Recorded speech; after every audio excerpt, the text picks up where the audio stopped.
Ito na ang pinakihintay nyo mga biyero. Food venture na tayo! Kilala raw ang restaurant na to sa kanilang seafood dishes.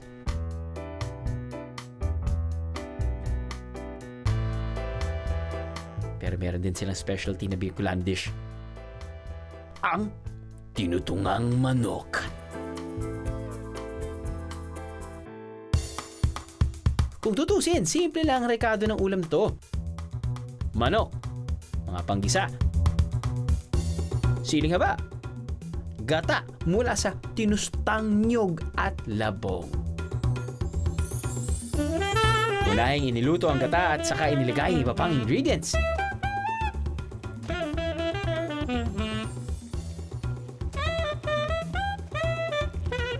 Pinukuluan, and after a few minutes, meron ka ng tinutungang manok. Hayas!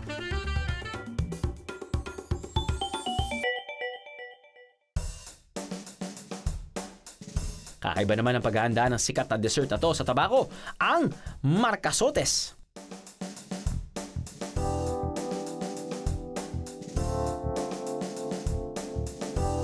Gawa ito sa pinaghalong itlog, asukal,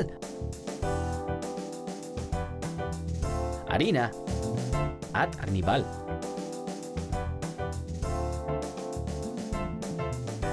Tapos, ilalagay sa hulmahan at iluluto sa pugon. So, gaano katagal ba antayin natin bago maluto tayo? Mga 45 minutes. 45 minutes. Ano po yung pinagkaiba as compared to gamit yung mismong oven? Bali po, pag ginamit mo sa oven, hindi po maluluto yung marcasotes. Matuto tong marcasotes kasi dito sa palayo, gumagamit kami na yung katawan ng saging, pinaka-steam niya. Yun ang nagluluto sa kanya. Pwede ba yan, Tay? Pwede na po. Sige po, Tay. Ayan. Ayan. Oh, wow. Yan. Uy. Paano ba ito kinakain, Tay? Ganyan lang. Ganyan mo lang muna yung punitin mo. Punitin. Sarap mag-sunbathing pala dito. Hop.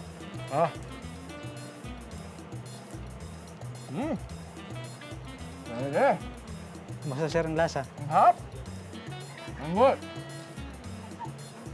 Magkano po isang ito?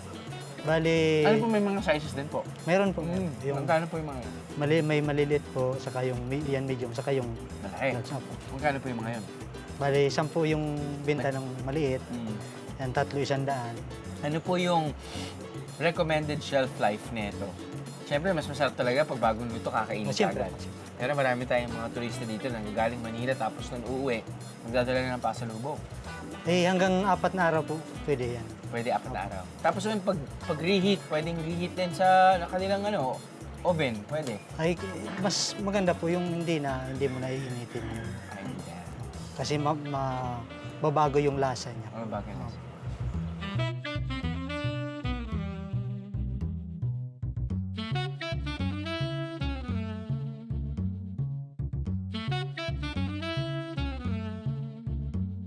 Ano, nabitig ka sa biyahe?